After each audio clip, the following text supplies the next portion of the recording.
Forget everything you thought you knew about the U.S. housing market, because the ground is shifting right now. Carrying costs are exploding, migration patterns are reversing, investor appetite is cooling, and in some places, builders kept building long after the music stopped. And when those forces collide, something ugly tends to surface: early signs of mortgage stress. Not everywhere, not nationwide, but in specific pockets where the warning lights are already blinking. Today, we're diving into something that almost no one talks about until it's too late: the top U.S. cities where mortgage default and delinquency risk is quietly rising. This is about localized risk, the places where affordability has snapped, supply has outrun demand, incomes can't keep up with payments, or investor-heavy neighborhoods are feeling the pinch when rent growth stalls. When all those signals stack on top of each other, you get cities where default risk doesn't just increase, it accelerates fast. Whether you're buying, selling, investing, or just trying to avoid waking up inside the next foreclosure cluster, this list matters, because these pressure cracks usually show up quietly and then suddenly. Let's jump right in, but first be sure to hit like and subscribe and share this with someone who needs to hear it. Kicking off the list at number 10 is a market that almost no one expected to land here: Tampa Bay, Florida. For years, Tampa was the golden child of the Sunbelt surge: booming population, exploding home values, massive investor attention. But something shifted fast. According to recent reporting, mortgage delinquencies in Tampa jumped to roughly 5.5% in November 2024, up from around 3.3% just a year earlier. That's not a gentle nudge. That's a, hey, something's wrong, alarm bell. So what's driving the pressure? Let's start with the big one. Ownership costs have gone nuclear. Insurance is skyrocketing. Some homeowners are seeing 40 to 80% premium increases year over year. Property taxes keep chasing home values upward, and HOAs, they've turned into mini governments with the power to obliterate your bank account whenever a roof needs replacing. Then there's inventory, which, after years of starving the market, is quietly climbing again. Not dramatically, but steadily. Enough that sellers are negotiating instead of dictating. Migration? Still positive, but slowing. And that matters. Tampa's demand story was written by out-of-state buyers willing to pay California prices for Florida living. But as remote work fades and affordability bites, fewer newcomers can justify the move. And we can't ignore the elephant floating in the Gulf: climate and coastal exposure. Flood insurance, storm cycles, sea level pushback, these aren't hypotheticals. They're line items in monthly budgets, and they're tightening the vice. Put it all together, and Tampa becomes a market that could see elevated delinquency risk heading into 2026, especially among overstretched buyers, investors banking on rent growth, and homeowners hit with insurance shock. Tampa isn't collapsing, but the margin for error is shrinking. If you're buying or investing here, run your numbers twice and then run a hurricane scenario on them for good measure. Coming in at number 9 is a city that's no stranger to risk, but this time it's not coming from the Gulf. New Orleans, Louisiana, is quietly flashing some of the strongest early warning signs in the entire country. A recent national study showed that Louisiana has the highest share of delinquent mortgages in the U.S., with roughly 5.8% of loans 30-plus days past due. That's not background noise. That's a red siren on the dashboard. And New Orleans is at the center of it. Why? Because this market has a stacked risk profile. First, insurance and repair costs have gone from frustrating to borderline catastrophic. Flood insurance premiums are spiking under FEMA's new risk rating system, and owners in older properties, especially the iconic but aging New Orleans housing stock, are getting hit hardest. Add in rising repair bills, higher deductibles, and the constant threat of water damage, and budgets are buckling. Second, the city's economy leans heavily on tourism and seasonal income. When the economy softens or a major event underperforms, many households feel the squeeze immediately. Variable income and rising housing costs do not play nicely together. Third, affordability stress. Prices didn't explode like Miami or Austin, but incomes haven't kept up, and maintenance on older homes is expensive. A lot of owners are hanging on by the financial equivalent of duct tape. So what does this mean heading into 2026? Expect elevated default risk in aging neighborhoods, lower elevation areas, and communities where repair costs exceed property values.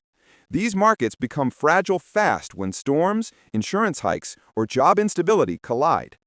New Orleans is a reminder that when you stack climate risk plus soaring ownership costs plus weak economic fundamentals, you don't need a hurricane to create a mortgage crisis. For buyers or investors, proceed, but proceed with full awareness. Detroit has lived through more boom and bust cycles than almost any city in the country, and right now it's popping back onto the national radar. Not for cars, but for rising mortgage stress. Recent analyses from sources like Wallet Hub and Mortgage Point place Detroit among the cities with the highest delinquency rates in the U.S., and when Detroit appears near the top of a delinquency list, you pay attention. The underlying pressures have been building for years. One major driver is wage growth, or the lack of it. Detroit's job market is far more stable than it was a decade ago, but incomes still lag behind national trends. When wages don't move and everyday costs keep climbing, households lose their financial cushion. It doesn't take much to tip things over: a sudden repair, a temporary job setback, or even a spike in utilities. Another issue is the city's long stretch of home price stagnation, which left many homeowners with very thin equity. Detroit didn't get the massive 30 to 40% pandemic price surge that other metros experienced, and thin equity is a real vulnerability. Without that buffer, selling becomes difficult, refinancing becomes harder, and one unexpected expense can put a homeowner on the edge of delinquency. Investor activity adds another layer. Detroit attracted a wave of single-family rental investors drawn to low purchase prices and strong cash flow potential. But older homes come with older home problems, and if rent growth slows or maintenance costs jump, some of those investors may start unloading properties, pushing down prices and eroding neighborhood equity even further. And then there's the age of the housing stock itself. Detroit's gorgeous historic homes come with expensive, unavoidable repairs: roofs, electrical systems, plumbing, foundations. These aren't optional upgrades, they're wallet-shaking obligations. Looking toward 2026, Detroit isn't on track for a dramatic collapse, but it is structurally fragile. A large share of owners with little or no equity means that any economic slowdown or cost spike could nudge delinquency rates higher. In a city like this, the numbers matter more than the narrative. Anyone buying or investing here needs to track equity, debt service, and long-term maintenance like their investment depends on it, because it does. Las Vegas is one of the few places where the real estate market feels like the city itself: high energy, unpredictable, and capable of flipping from jackpot to wipeout in the space of a heartbeat. During the post-2020 boom, construction soared across the valley. New subdivisions appeared practically overnight. Towers expanded, and investors flooded in, scooping up rentals like they were chips at a blackjack table. But now the mood is shifting, and analysts are quietly pointing out that Vegas is beginning to match all the early patterns of markets with elevated delinquency risk. Inventory is rising. Construction hasn't slowed as quickly as demand has.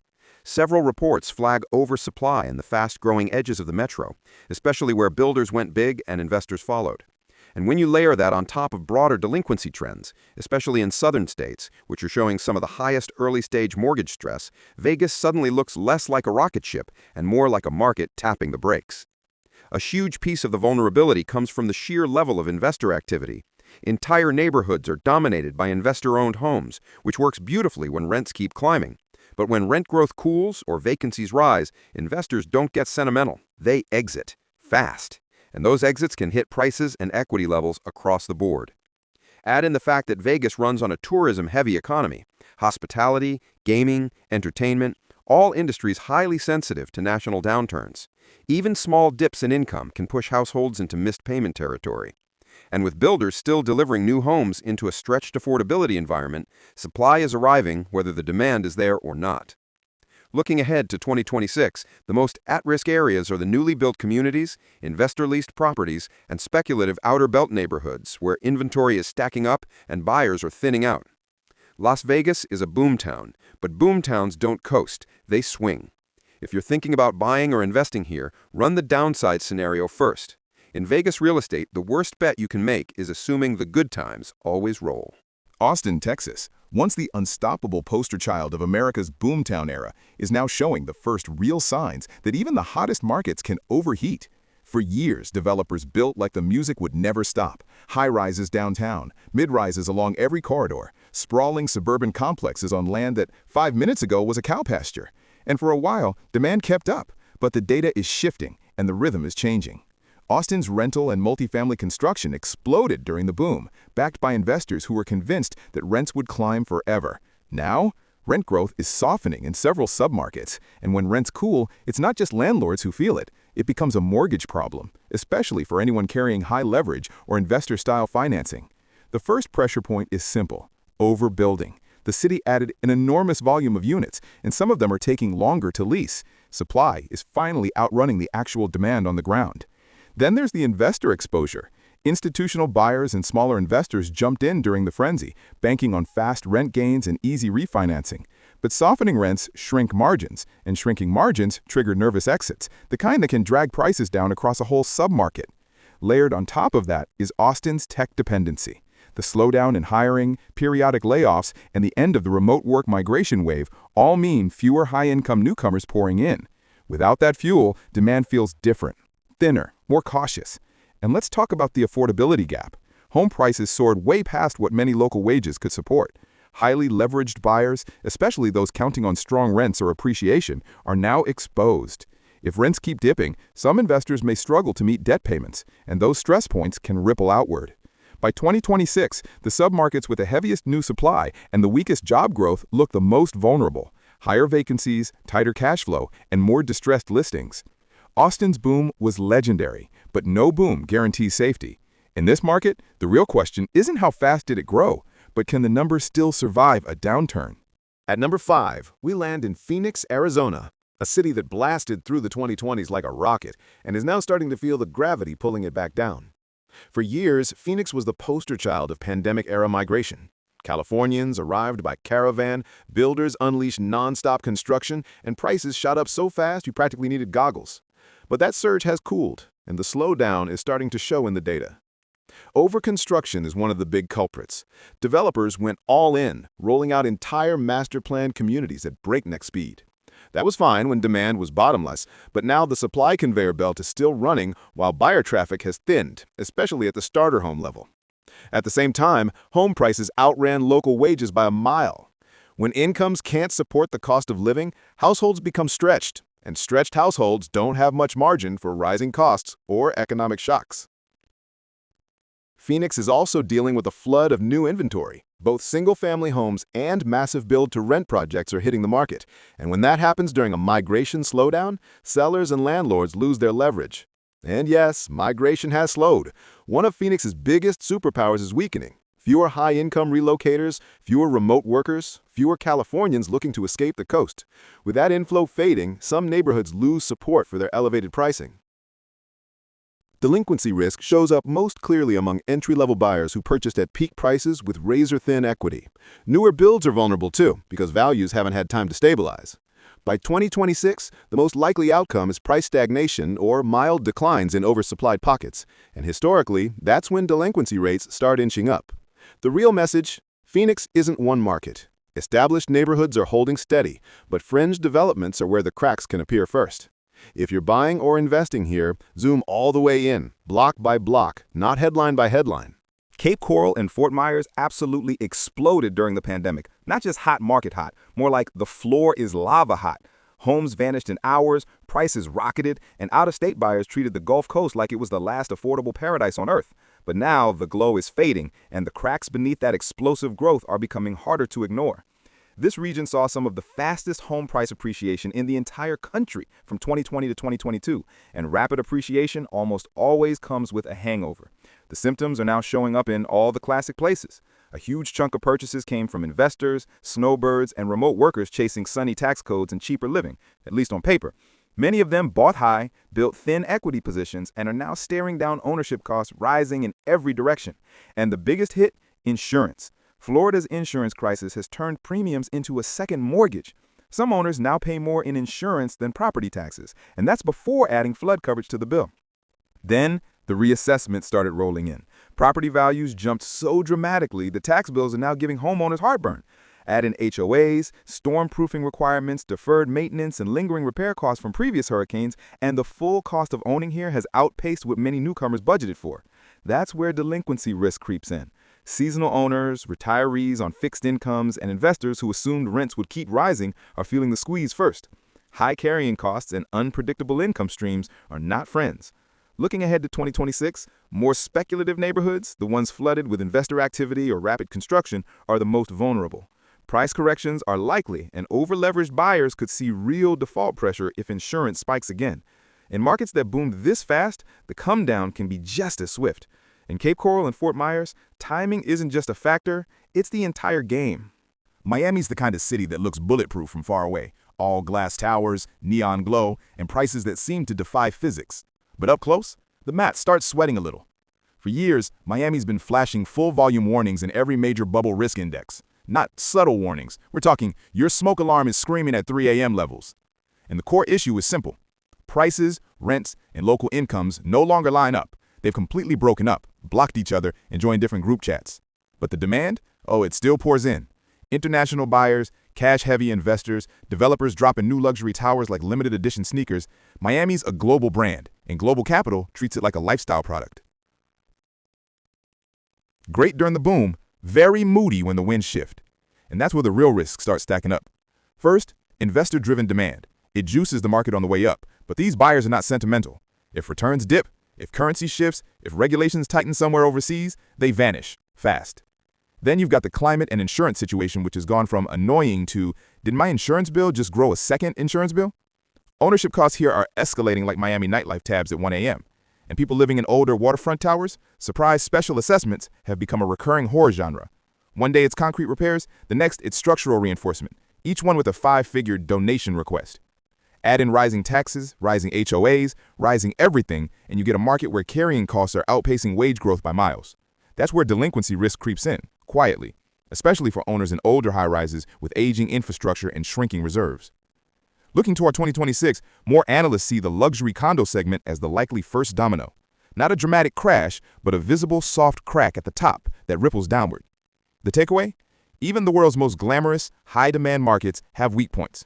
Costs matter. Exposure matters. And Miami has both, wrapped in sunshine, salt air, and very expensive paperwork. Houston is one of those cities people point to and say, it's huge, it's booming, it's Texas. What could possibly go wrong? Well, actually a few things. Texas now sits near the top of the national charts for mortgage delinquencies. Roughly 3.8% of loans are already 30-plus days late, and Houston is right in the thick of that trend. And yes, that number should make your eyebrows go up a little. Because Houston's housing market isn't just big, it's sensitive. When the energy sector surges, homebuyers pile in. When the sector cools, incomes dip, job growth slows, and suddenly those shiny new mortgages start feeling heavier. Houston's economy moves in cycles, and the housing market gets pulled along for the ride whether it wants to or not. Then, layer in the rapid home price growth seen in certain suburbs. Builders sprinted to keep up with demand post-2020, carving out entire neighborhoods seemingly overnight. But prices jumped faster than wages, and affordability quietly slipped out the back door. For some families, the math started relying on hope the economy stays good. Never a long-term strategy. And we can't ignore the climate problem. Houston floods more than a toddler with a hose. Storm impacts, rising insurance premiums, bigger deductibles, and stricter policy rules have pushed monthly ownership costs into, wait, since when territory. For over-leveraged homeowners, that's a real stress test. So what does 2026 look like? Stronger core suburbs will likely hold steady.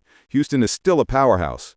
But fringe areas, flood-prone zones, and neighborhoods where prices outran incomes may see higher default rates and softening demand. The cracks always show at the edges first. The big lesson here? Scale isn't safety. Even the largest, strongest metros can wobble when costs rise, debt piles up, and the fundamentals get out of rhythm. Laredo, Texas takes the top spot. A city most people don't even think about when talking housing risk, yet it's carrying the highest delinquency rate among major U.S. cities in recent rankings. This isn't a quiet warning light, it's a flashing red indicator that a lot of homeowners here are already missing payments. When a market starts at the top of the delinquency list, it tells you the stress isn't theoretical, it's happening in real time. Laredo's vulnerabilities stack up fast. The city has lower average incomes compared to larger Texas metros, and when incomes are tight, even modest increases in housing costs hit harder. Property taxes, insurance, basic upkeep, everything squeezes the budget. Add in a local economy that relies heavily on cross-border trade and service sector jobs, both of which can swing with national or international conditions, and households here simply don't have the financial safety net that other markets enjoy. Migration patterns don't help either. Laredo didn't experience the huge wave of higher-income newcomers that boosted places like Austin or Tampa. That means home values didn't explode upward, which protects against bubbles, yes, but it also means many owners didn't build much equity. Low equity plus rising costs is a dangerous combination because it removes the escape routes. If you're struggling, you can't just sell the house, pocket the gain, and reset somewhere cheaper. There's often no gain to pocket. With delinquency rates already elevated, the risk heading into 2026 is straightforward. Unless the local economy sees a meaningful boost, stronger wages, more diversified jobs, or relief on housing costs, these stress levels could intensify. Not a sudden crash, but a grind. More missed payments, more defaults, more homes quietly slipping toward foreclosure. The big takeaway? Don't underestimate smaller metros. Risk doesn't live only in Miami condos or Phoenix suburbs. Sometimes the most vulnerable markets are the ones most people overlook. The places where a few dollars difference in monthly costs can decide whether a family stays afloat or falls behind. So that's the story. 10 metros sending up flares because the pressure is building in ways most people don't see until it hits the headlines. These markets aren't doomed, they're just showing elevated delinquency risk and the kind of structural stress that tends to matter later rather than now. The early signals are already there. If you're buying, selling, or investing in 2025 and 2026, treat the purchase price as the appetizer, not the entree. Run the full cost analysis: insurance, taxes, HOA fees, utilities, maintenance, and what those numbers are projected to be, not just what they are today. Look at the local job market, net migration, new construction, and who's actually living there: homeowners, renters, or investors sitting on 5 identical townhomes. And whatever you do, don't be the last buyer in a clearly oversupplied segment. That's how you end up holding the real estate equivalent of a melting ice cube. If you got value from this breakdown, hit like, subscribe, and leave a comment. Which city surprised you most? And what signals are you seeing in your own market? Thanks for watching, and stay tuned for more real estate realness.